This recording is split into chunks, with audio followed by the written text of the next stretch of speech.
Vamos a tratar un asunto, un tema que es muy importante. Yo en la semana estuve leyendo, la semana pasada, a un autor que a mí me gusta mucho. Es un personaje, él fue predicador, fue pastor, fue director de un centro de entrenamiento, él fue administrador, fue muchas cosas, pero sobre todo fue un siervo de Dios, fue una persona que siempre estuvo dedicada a escudriñar la Escritura. Y este predicador, que se llama A.W. Tozer, norteamericano, trata asuntos muy importantes. Inclusive este predicador fue nombrado, ¿cómo se puede decir?, profeta del siglo XX. ¿Por qué? Porque él recibió muchas revelaciones de parte de Dios. Dios le mostró muchas cosas que iban a suceder, cosas que están sucediendo en este momento. Entre ellas, los asuntos que trata Tozer es acerca de las grandes verdades de la vida cristiana. Otro de los temas que estaba yo leyendo de él es el cristianismo cómodo. ¿Cuántos saben que el cristianismo que se está predicando ahora es un cristianismo muy cómodo? Es un cristianismo muy light. Dios ya le había revelado a Tozer que iban a empezar a suceder estas cosas. Otro de los temas que Tozer trataba eran los peligros de convertir a los pastores, y a los líderes evangélicos en estrellas. Hoy hemos visto que muchos predicadores parecen estrellas de cine en la televisión. No es mala la televisión, no es malo el internet, es malo lo que nosotros como hombres queremos hacer, ocupar el lugar de Jesucristo. Eso nunca lo vamos a poder lograr. No somos estrellas. Yo siempre lo he dicho, yo soy un siervo, pero un siervo no es un título, un siervo es un estilo de vida. Yo soy un sirviente de Jesucristo, yo soy alguien que sirve a Jesús. Ese es un siervo. Y yo hoy vine a servirlos a ustedes, porque yo sirvo a Jesús a través de darles un servicio a ustedes. Hoy traje la palabra de Dios, porque es la palabra de Dios. Él la preparó, pero yo nada más soy el sirviente que va a servir la mesa el día de hoy. Y cualquier líder tiene que pensar de esta manera. Somos siervos. Eso es lo que somos nosotros. Siervos llamados a un ministerio. El ministerio que el Señor me ha llamado a mí es de enseñar. Algo que la verdad nunca me imaginé. Ahora, dentro de esos temas, hubo uno que llamó mucho mi atención. Es un tema que hablaba acerca de un concepto que fue muy aceptado dentro de los círculos cristianos durante los años 40 y 50. ¿Cuál era ese concepto? Ese concepto hablaba de que el hombre puede aceptar a Cristo como su Salvador, aunque no acepte a Cristo como su Señor. ¿Eso será verdad? Y ¿saben una cosa? Me llamó mucho la atención porque eso es lo que hoy estoy viendo.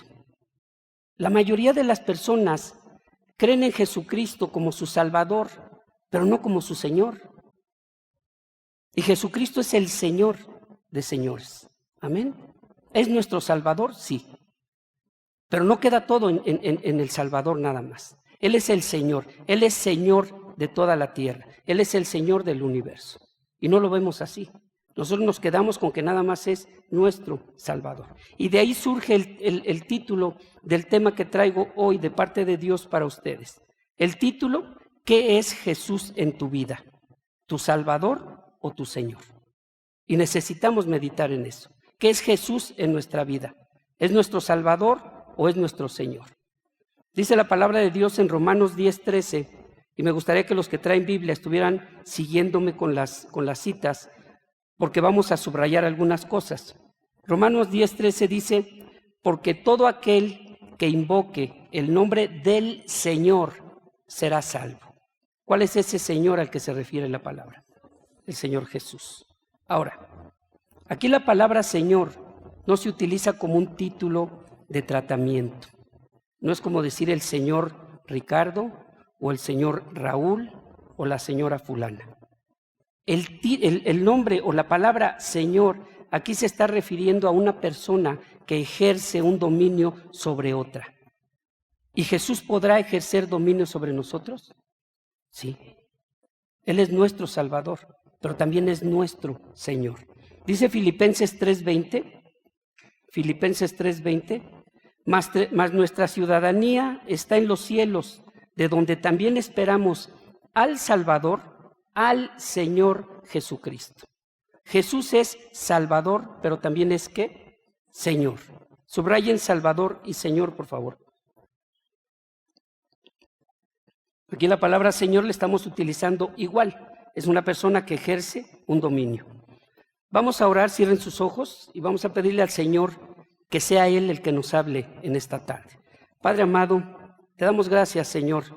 Te bendecimos y glorificamos tu nombre por esa gran oportunidad que tú nos das de estar nuevamente en tu casa, Señor, para alabar y bendecir tu nombre. De estar en este lugar, Señor, para recibir tu palabra, Señor. Todo aquello que tú tienes para nosotros. Yo te pido, Señor, que tú derrames sobre cada uno de tus hijos, Señor, espíritu de sabiduría, espíritu, Señor, de inteligencia, espíritu, Padre Santo, de consejo y espíritu de conocimiento sobre tu palabra. Gracias, Señor, porque sabemos que tu Espíritu Santo mora en este lugar, porque sabemos que Él es nuestro verdadero Maestro, Señor, y porque sabemos también que tú vas a utilizar a tu siervo para hablar tu palabra y no palabra de hombre. Gracias, Señor, por esta reunión. Gracias, Señor, por este tiempo que vamos a pasar delante de ti, Señor, estudiando tu palabra. Te damos gracias en el nombre de Jesús. Amén y amén. Ahora, ¿qué es Jesús en tu vida entonces? ¿Es Señor o Salvador? Y yo sé que ahorita se van a emocionar todos y van a decir, no, pues es obvio, el Señor Jesús es Salvador y es Señor en mi vida. Pero no contesten ahorita. Acabando de estudiar, nos volvemos a hacer la pregunta, ¿les parece? Vamos a empezar a ver qué significa esto. Y quisiera comenzar por definir primero estas dos palabras claves, Salvador y Señor. Vamos a ver primero la palabra Salvador. Nos estamos refiriendo a Jesucristo, nos estamos refiriendo al Salvador. La palabra Salvador aparece en la Biblia 39 veces. 39 veces. Para definir la palabra Salvador, en el hebreo existen 3 palabras. ¿Cuántos saben que no es lo mismo el hebreo que el español? Para nosotros Salvador es una sola palabra, pero en el hebreo hay 3. Y en el griego hay 2 palabras. No vamos a ver las palabras griegas y hebreas porque no es clase de etimología, pero sí vamos a mencionar entre estas 5 palabras cuál es la definición de Salvador.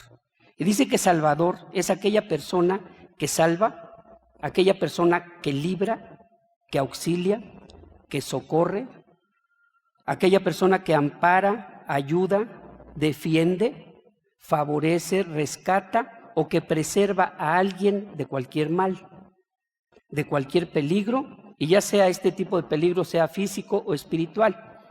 Y dice que el Salvador, la salvación de este Salvador puede ser una salvación eterna. Eso es Salvador. Ahora la palabra Señor. La palabra Señor, refiriéndose también a Dios, aparece 1439 veces en la Biblia. ¿Cuántas apareció Salvador? 39. Esta palabra de Señor aparece 1439 veces. Y para definir la palabra Señor en el hebreo existen 16 palabras y 7 palabras en el griego, que nos dan un total de 23 palabras. Ahora vamos a ver qué definen estas 23 palabras acerca de Señor. Y dicen que Señor es aquella persona que es amo, que es dueño, poseedor, maestro, guerrero, capitán, magistrado, gobernador absoluto, soberano, ungido, varón, noble, príncipe, rey y señor. Esa es la palabra Señor, eso significa. Y todo eso es Jesucristo. Él es mi amo, Él es mi dueño, porque Él pagó un precio por mí. ¿Sabían eso? Él pagó el precio más caro por mi vida, por salvarme a mí. Por eso es Él mi Señor. Y ¿saben una cosa? En la actualidad la gente ve a Jesucristo nada más como su Salvador, porque es lo que nos interesa, salvarnos. Pero ¿lo vemos como Señor? ¿Lo vemos como nuestro amo? Muchos van a decir sí. Entonces lo obedeces al 100%. ¿Cuántos saben que cuando Dios quiere que nosotros pongamos atención en algo, tiene ciertos mecanismos para hacerlo? Uno de ellos va a repetir las cosas, ¿verdad? Por ejemplo, si ustedes escuchan o leen en la Biblia alguna parte donde diga de cierto te digo, tienes que entender que Jesús quiere que pongas mucha atención en eso porque es importante. Otra de las cosas que utiliza Dios para hacernos ver que algo es importante es repetir algo muchas veces. ¿Cuántas veces dijimos que aparece Salvador en la Biblia? No, Salvador, 39. ¿Y Señor? ¿Qué será más importante para Dios? Y ustedes van a decir, los muy cristianos, ¿cómo? Pero si Jesús es el Salvador y nada más le interesa el Señor, sí, les voy a decir por qué. La palabra Salvador va a describir la obra de Jesús en nosotros, la obra que Él ya hizo. Eso es Salvador. Va a describir la obra que Jesús ya hizo por nosotros. Pero en cambio la palabra Señor va a declarar la posición que Dios ocupa en nuestra vida. ¿Se fijan por qué es más importante? Jesús ya es nuestro Salvador. Él vino, dio su vida para salvarnos. Pero a Dios le interesa en qué lugar y en qué posición está Él en tu vida. Por eso la palabra Señor es tan importante. 1439 veces nos la repite Dios en su palabra. ¿Qué dice la palabra en Hechos 2:36? Aquí está Pedro hablando.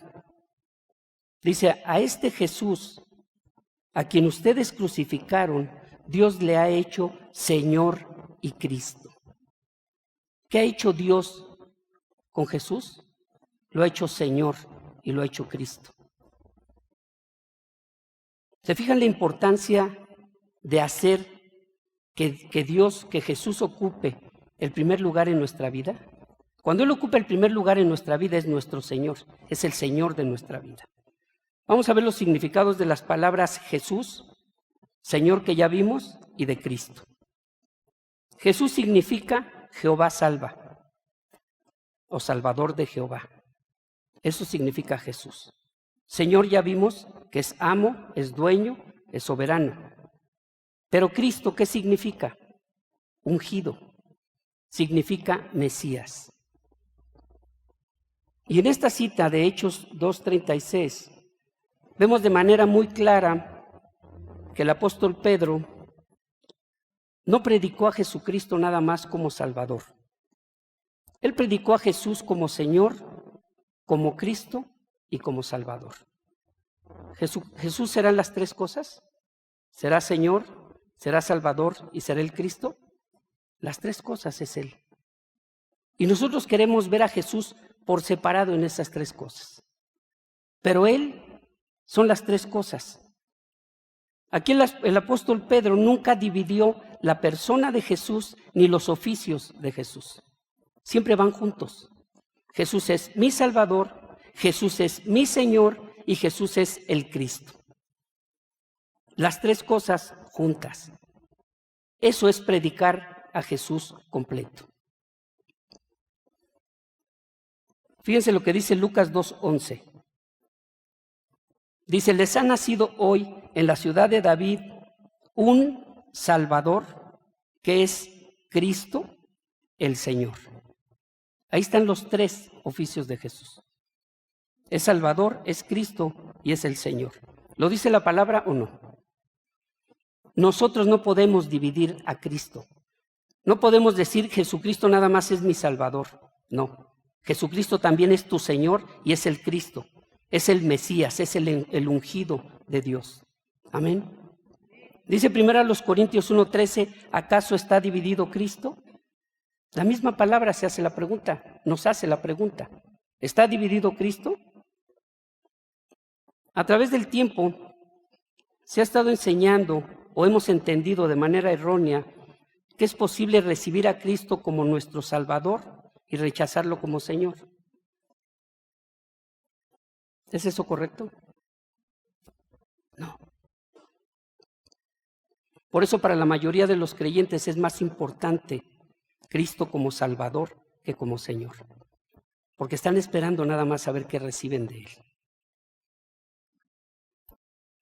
Algunos cristianos siempre han pensado que la norma para la salvación es aceptar a Jesús como Salvador sin someterse a Él como su Señor. Y van juntos, van de la mano. Si Jesús es mi Salvador, yo me tengo que someter porque es mi Señor. Amén. A esto se le conoce como el señorío de la salvación. O sea, ¿es más importante la salvación entonces que el señorío de Jesús? No. Dice Romanos 10:9, lo dice muy claro. Y regularmente, esta parte de la Escritura la repetimos cuando se hace la oración de salvación. Dice que si confiesas con tu boca que Jesús es ¿qué? El Señor, no Salvador. Si confiesas con tu boca que Jesús es el Señor, ¿tenemos que reconocer que Jesús es el Señor en nuestra vida? Sí, pero nos interesa nada más que sea el Salvador, y no es así. La misma palabra lo dice, que si confiesas con tu boca que Jesús es el Señor y crees en tu corazón que Dios le levantó de los muertos, ¿qué va a pasar? ¿Pero cuál es la primera condición? Que confieses que Él es ¿qué? Tu Señor. Es mi Señor. Primero tenemos que confesar eso.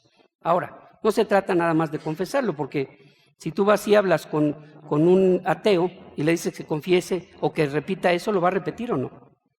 Pues lo puede repetir, lo puede decir, Jesús es mi Señor, como muchos cristianos lo hacen. Cuando tú lo repites, tienes que hacerlo convencido, tiene que salir de tu corazón. Tienes que estar seguro 100% que Él es tu Señor. Y cuando nosotros tenemos un Señor, ¿lo obedecemos? ¿Qué hacían los siervos en la época de Jesús? Los sirvientes. ¿Tenían voz y voto? Estaban para servir. Y hacían lo que decía el amo. Si el amo les decía cuando estaba lloviendo, oye, salte a darle de comer a los animales, ¿acaso el siervo podía decirle, sabes que está lloviendo, Señor? O sea, nos aguantamos, no a que deje de llover. ¿Sí? Ellos obedecían la voz del amo, la voz de su Señor. Y nosotros queremos obedecer nuestra voz y no la de Dios. Por eso nada más lo consideramos a Jesús como nuestro Salvador, pero no como nuestro Señor. La promesa de la salvación no se va a extender para aquellos que rehúsan a reconocer el señorío de Jesús.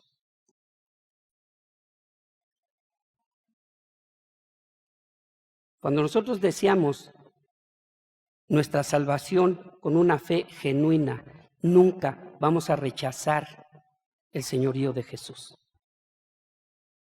Jesús es mi Señor. ¿Jesús sabrá qué es lo que me conviene? Entonces, ¿por qué no le hacemos caso? Siempre queremos ayudarle. Siempre queremos decirle, Señor, ¿para qué me mandas por este camino si por acá está más cortito? Pero Dios sabe lo que hay en ese camino cortito, ¿no? Y muchas veces no hacemos caso, nos vamos por el corto y después estamos clamando ahí como nenas porque ya nos pasó algo. Porque escogimos el atajo que Dios nos dijo que no agarráramos. Jesús no va a salvar a aquellos que no va a poder gobernar Él. Él salva a los que puede gobernar.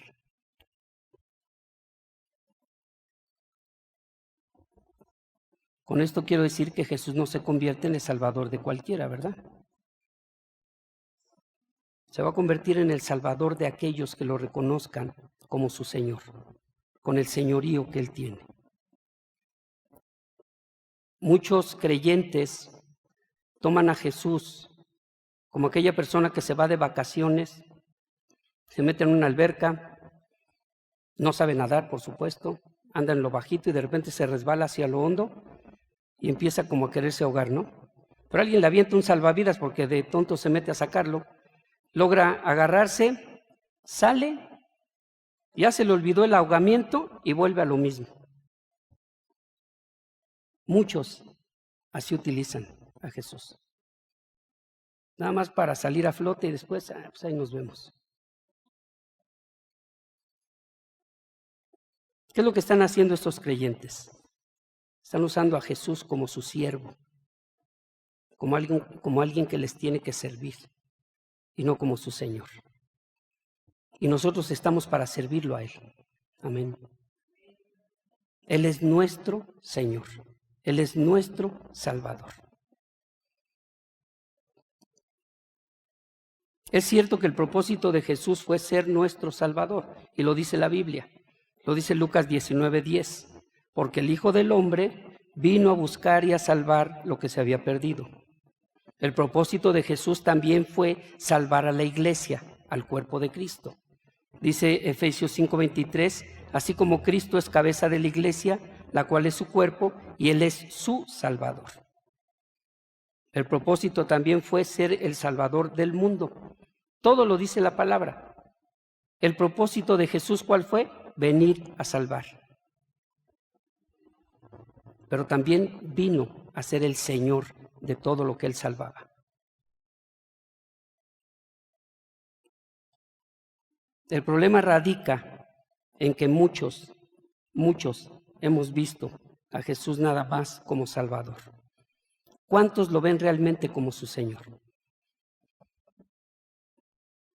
No den testimonio. Piénsenlo. ¿Cómo hemos actuado?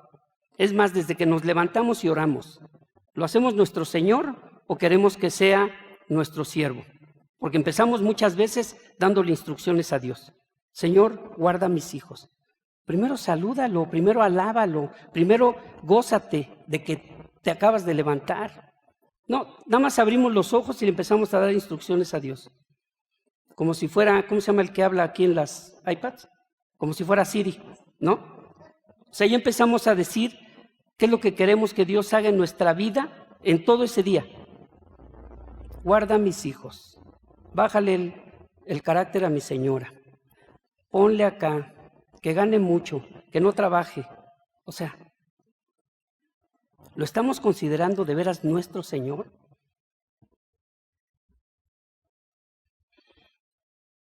Ahora, hay muchos pasajes en el Nuevo Testamento que nos hablan o donde Jesús nos está mostrando que Él demanda que nosotros reconozcamos su señorío. Si nosotros leemos Hechos, por ejemplo, Hechos tiene 28 capítulos. En Hechos, la palabra Señor va a aparecer 92 veces, nada más en Hechos, 92 veces. Y la palabra Salvador 2 veces. Otra vez, ¿qué es más importante para Dios? ¿La palabra Salvador o la palabra Señor? En Hechos nada más 92 veces. Señor. Algo tiene que estarnos diciendo eso, ¿no? ¿Seguir a Jesús es fácil? No es fácil. Pero si además de que no es fácil, no lo obedecemos, pues va a ser más fácil, va a ser más difícil todavía, ¿no? Yo luego me pongo a pensar, ¿por qué el hombre es tan terco? La palabra dice que si nosotros obedecemos a Dios, nuestra vida va a caminar bien. ¿Qué pasará? ¿Nos gustan los retos? Porque desde que nacemos somos así, desobedientes o no. En la escuela, ¿por qué algunas maestras luego se quieren suicidar? ¿Porque son muy obedientes sus alumnos? El 80% no somos obedientes. ¿En los trabajos somos obedientes? En la iglesia, en el matrimonio, los varones regularmente no queremos escuchar a nuestras esposas. Y Dios las puso ahí como ayuda idónea. ¿A quién ayudamos nosotros? ¿A los que son muy fuertes? Pues ayudamos a los débiles, ¿no? Pero ¿qué tal nos sentimos los varones? No, yo soy aquel, sí, por eso te pusieron ayuda, ¿no? Dios las puso como ayudas porque algo tienen que a nosotros nos falta. Y tenemos que escucharlas. Y luego nos va mal Y vamos llorando con el Señor, Señor, ¿por qué me fue así? Con tu ayuda te mandé decir que no hicieras eso, pero no le hiciste caso. Y ahora vienes a chillar conmigo. O sea, no fue un adorno lo que te mandé o lo que te puse. Es tu ayuda idónea. Amén. Y caemos en la desobediencia otra vez con Dios. ¿Se acuerdan ustedes de la pesca milagrosa? ¿Se acuerdan que llegó el Señor Jesús? Él quería predicar, había mucha gente y le dijo a Pedrito que le diera chance de subir a su barca y que le hiciera un poquito para atrás para predicar. Pedrito no estaba de muy buen humor seguramente porque no habían pescado nada, pero él lo hizo. Y una vez que acabó, Jesús le dijo, ¿sabes qué? Boga mar adentro y vuelve a echar tus redes. ¿Y qué le dice Pedro? Lucas 5:5. Respondiendo Simón le dijo, Maestro, toda la noche hemos estado trabajando y nada hemos pescado. ¿Cómo le dijo? Maestro, ¿verdad? Porque lo acababa de escuchar que estaba enseñando. Mas en tu palabra echaremos la red. Si leemos esta parte de la Escritura, el mismo Pedro, 3 versículos más adelante, llama diferente a Jesús. Lucas 5:8. Viendo esto, o sea, ya se habían llenado las 2 barcas de peces y se estaban casi hundiendo. Fue un milagro, ¿verdad? De parte de Dios.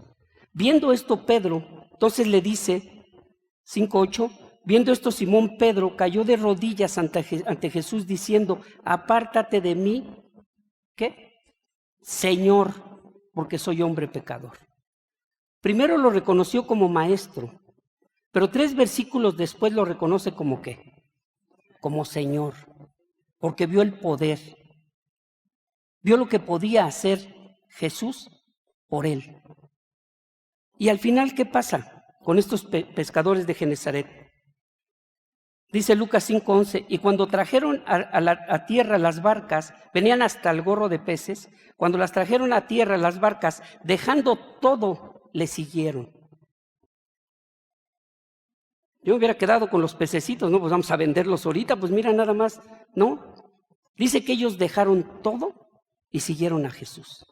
Reconocieron el señorío, reconocieron el poder, reconocieron que iban a estar seguros siguiendo a Jesús. Nosotros nada más lo queremos como Salvador, pero no lo queremos reconocer como el Señor. Porque cuando nosotros lo reconocemos como Señor suceden estas cosas en nuestra vida. ¿Tienes alguna necesidad? Reconócelo como tu Señor. Ya te salvó, está bien, es tu Salvador. Pero ¿en qué lugar lo tienes? ¿En qué posición en tu vida está Jesús? ¿Es verdaderamente el Señor de tu vida? Entonces obedécelo en todo lo que Él dice. Aquí está la instrucción, aquí. Más de 5,000 promesas que muchos ni por enterados porque no lo leemos. Ya quisiera ver si te entregan el testamento de tu tía rica si no lo lees, pero así. A ver qué te dejó, ¿no? Aquí tenemos 2 testamentos que Dios nos dejó y no nos ha interesado ir a investigar. Hoy les interesa tristemente a muchos creyentes más lo que Dios les puede dar que lo que ellos tienen que hacer para Dios. Si nos cuesta trabajo asimilar el señorío de Jesús, cuidado, algo está pasando en nuestra vida que no es correcto.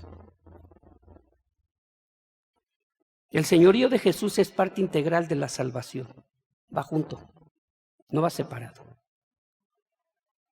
¿Eres salvo? El Señor Jesús es tu Señor. ¿Ya te salvó? Bueno, pues ya pagó el precio, entonces ¿es tu dueño o no? Si yo voy y compro un coche a la agencia, lo pago, ¿puedo hacerle lo que yo quiera? Pues es mío, ¿no? Esos coches inteligentes, si yo voy y compro un coche inteligente, ya lo pagué ahí en la agencia y me lo llevo. Y como es tan inteligente, me dice, no, a mí no me gusta que tú me des instrucciones. Y no prende. ¿Qué haces? ¿Te lo quedas? Pues lo regresas, ¿no? Porque yo ya pagué, me tienes que obedecer. Jesús ya pagó el precio y estamos como ese coche. No queremos obedecerlo, pero sí queríamos que nos salvara. Entonces, ¿quién nos entiende? Jesús es el Señor de todo, en todo el tiempo. Fíjense lo que dice Lucas 6:46. Aquí está Jesús hablando. Dice, ¿por qué me llamas Señor, Señor, y no haces lo que yo digo? Ha sido más claro. Si le decimos Señor, entonces tenemos que hacer lo que Él dice. Porque eso va a confirmar que Él es nuestro Señor. La salvación separada de la obediencia no existe. Repito, la salvación separada de la obediencia no existe. Dice la Escritura que nosotros hemos sido escogidos por Dios para obedecer. Y un día se los dije a mis hijos y uno de ellos me dijo, ay sí, a ver, ¿dónde dice? Sí, porque le digo, tienes que ser obediente. Para eso Dios te escogió. Primera de Pedro 1:2. Primera de Pedro 1:2. Dice, elegidos según la presciencia, no estoy hablando mal ni cantinfleando, esa es la palabra presciencia, que significa conocimiento anticipado. Dice, elegidos según el conocimiento anticipado de Dios Padre en santificación del Espíritu para obedecer y ser rociados con la sangre de Jesucristo. ¿Para qué fuimos elegidos? Para obedecer y para ser rociados con la sangre de Jesucristo. Para eso nos escogió Dios, para obedecer. ¿O nos escogió para que hiciéramos nuestra voluntad? No.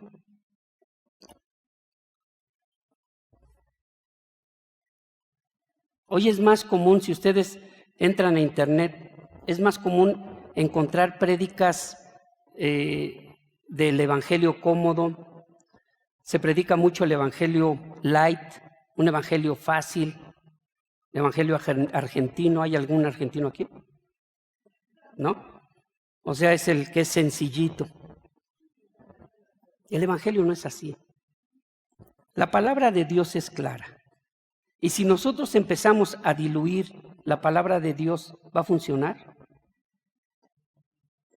La palabra de Dios la tenemos que plantear y la tenemos que predicar tal como está escrita. El Señor Jesús, ¿qué le dijo a los fariseos? Les dijo de todo: hipócritas, víboras. ¿Qué más les dijo? ¿O se los mandó suavecito? Por eso lo querían matar, porque les decía las cosas como eran, y era en perjuicio de ellos, era por su bien. Y hoy nosotros queremos predicar un evangelio que no vaya a lastimar la sensibilidad de las personas que lo oyen. No, porque entonces estamos predicando algo que es falso. Un día en una clase que estaba yo dando, estaba hablando de la que escondió a los espías, de esta Rahab. Rahab, ¿qué dice la palabra que era? Una ramera, ¿verdad? Y entonces cuando dije esa palabra ramera, así muchos como que brincaron. Le ¿dije algo malo? Dije lo que dice la palabra. No, pudo haber dicho tabernera. No era tabernera, era ramera. Estaba atendiendo un lugar, pero no estaba sirviendo los tragos, se dedicaba a otra cosa. Y la palabra, si la Biblia dice esa palabra, es porque así la tengo que decir, ¿no? Para que nos queden claro. Ahora, ¿quién fue Rahab? Una ramera. Después, ¿quién fue?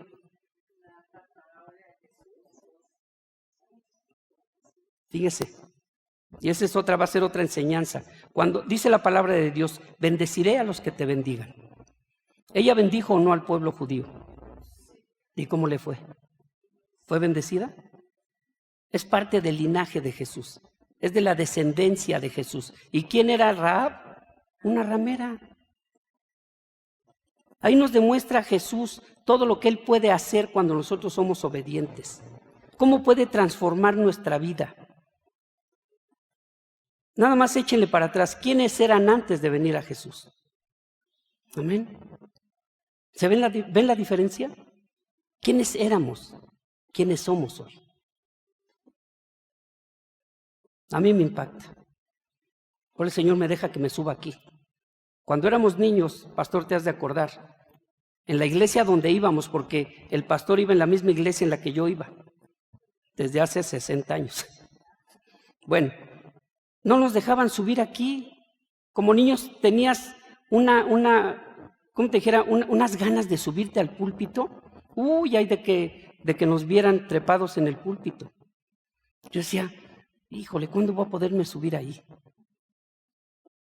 Y dice el Señor que Él cumple los anhelos de tu corazón, ¿no?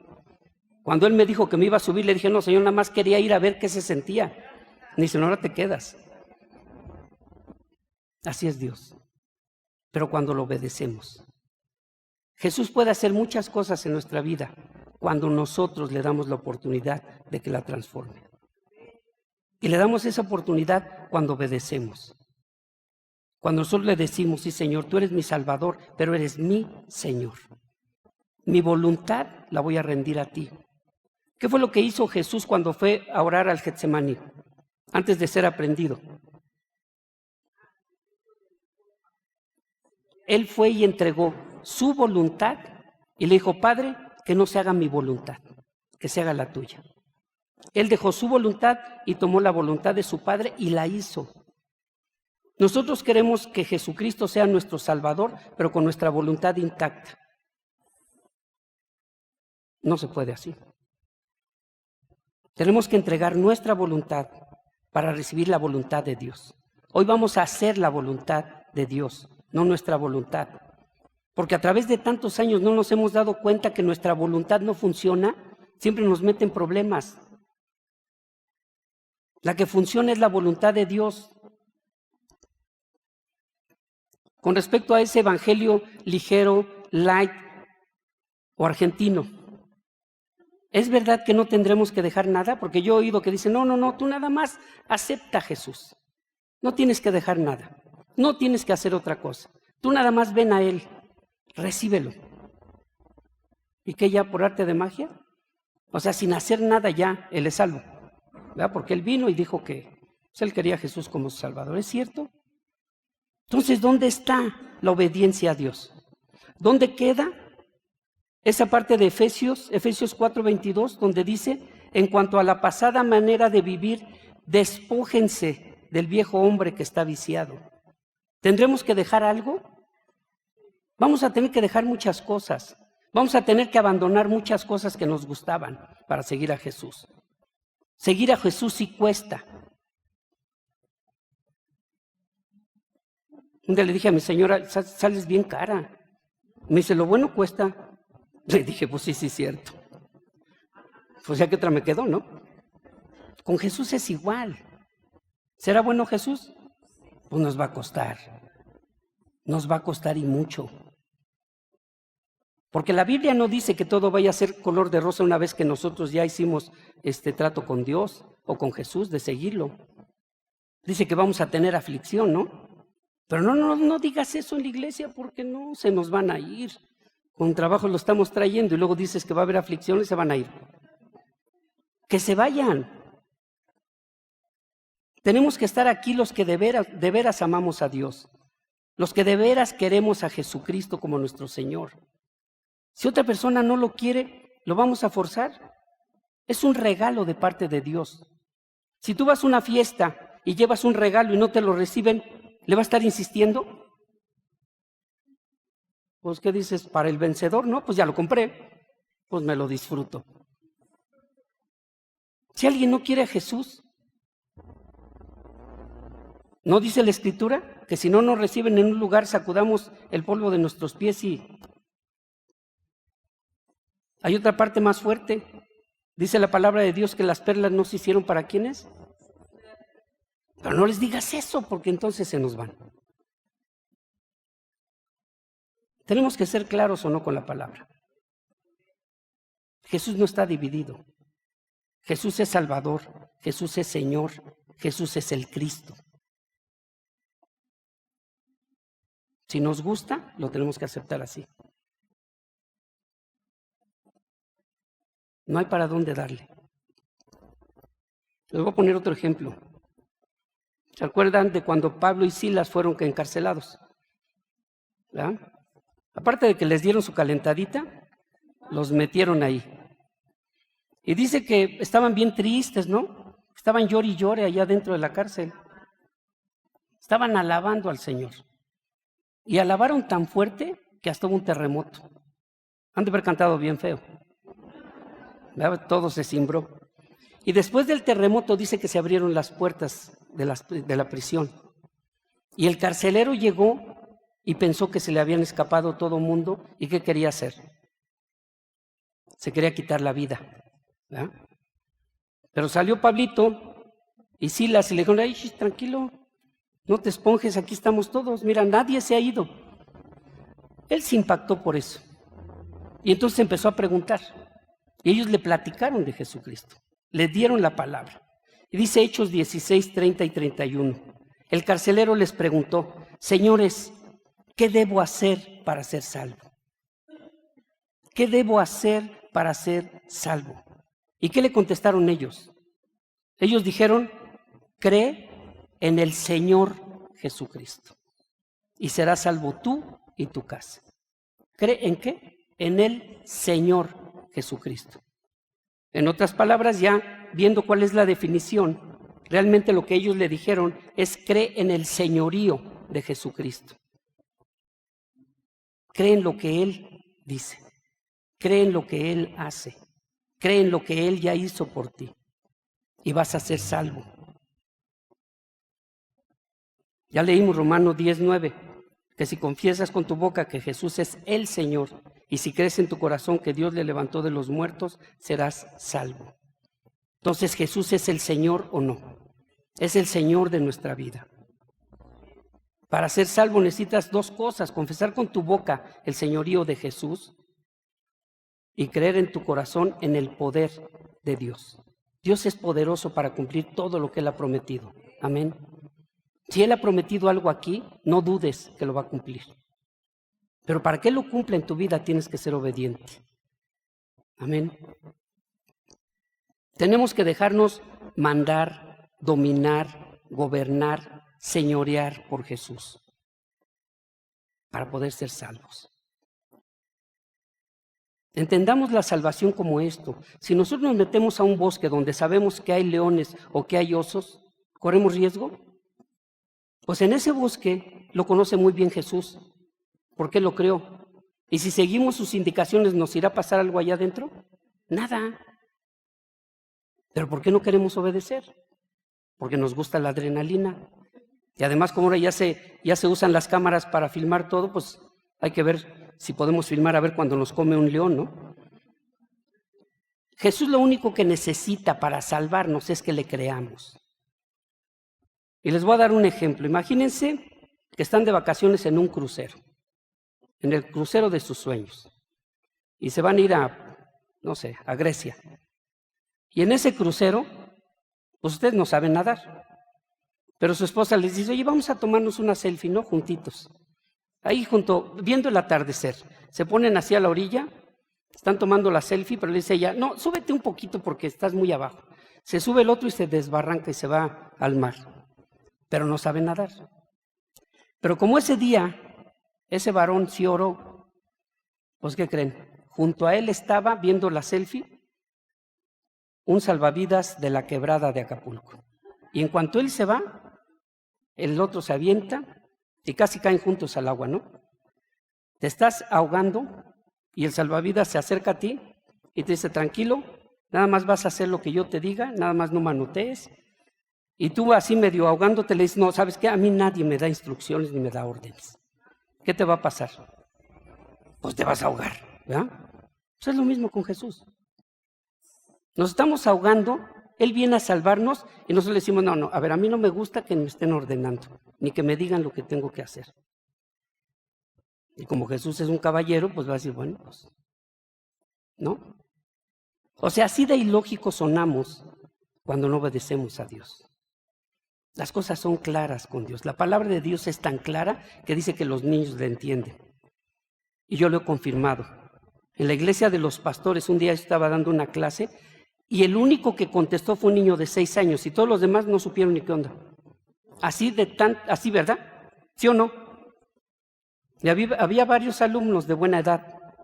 El de 6 fue el que encontró la respuesta, porque estaba atento, porque escudriñaba la escritura y porque le interesaba lo que se estaba hablando. Tiene que ser lo mismo con nosotros. Ya vamos a acabar, ¿verdad? Entonces, ¿qué es? Vamos a terminar con esto. Vamos a terminar haciendo la misma pregunta. ¿Qué es Jesús en tu vida? ¿Es Señor o Salvador? ¿O son las dos cosas? Ahorita sí ya podemos decir claramente qué es en nuestra vida. Porque acuérdense que el Salvador, la palabra Salvador, es lo que Jesús ya hizo por nosotros. Pero la palabra Señor es la posición que nosotros le damos a Dios en nuestra vida. ¿En qué lugar está Dios en tu vida? ¿En qué lugar? Y nada más piénsalo. Cuando tú recibes tu salario, ¿en qué lugar está Dios en tu vida? ¿Eres de los que luego sacan el diezmo y lo apartan? ¿O del que dice, hoy Señor, creo que te quedé a deber hoy, pero me repongo la siguiente y ahí le echo un poco más? O sea, ¿en qué lugar está Dios en nuestra vida? Es importante que nosotros estemos preguntándonos constantemente, haciéndonos una revisión de cómo estamos o cómo tenemos a Dios en nuestra vida. Dice la palabra de Dios que estamos en los últimos tiempos. No queremos que Dios vaya a venir, el Señor Jesús, y que nosotros no estemos a cuentas. Amén. ¿En qué lugar de tu vida está el Señor Jesús? Acuérdense, Jesús es Salvador, es Maestro, es el Cristo y es el Señor de nuestra vida. Hoy es tiempo de que nosotros nos arrepintamos si no estamos haciendo las cosas correctas. ¿Hay aquí alguien que no haya hecho que no haya clamado que Jesús sea su Salvador? ¿Hay alguien aquí que lo quiera hacer? ¿Hay alguien aquí que quiere en esta hora que Jesús sea el Señor de su vida y que puedan vivir una vida plena? Va a haber problemas, sí, pero lo tenemos a Él para que resuelva esos problemas. Dice la palabra de Dios, busca primeramente el reino de Dios y su justicia y todo lo demás te será añadido. Hace tiempo yo hice un trato con Dios. Yo le dije, Señor, si tú te encargas de mis asuntos, yo me encargo de los tuyos. Él lo aceptó. Entonces hoy yo me encargo de los asuntos de Dios y Él se encarga de los míos.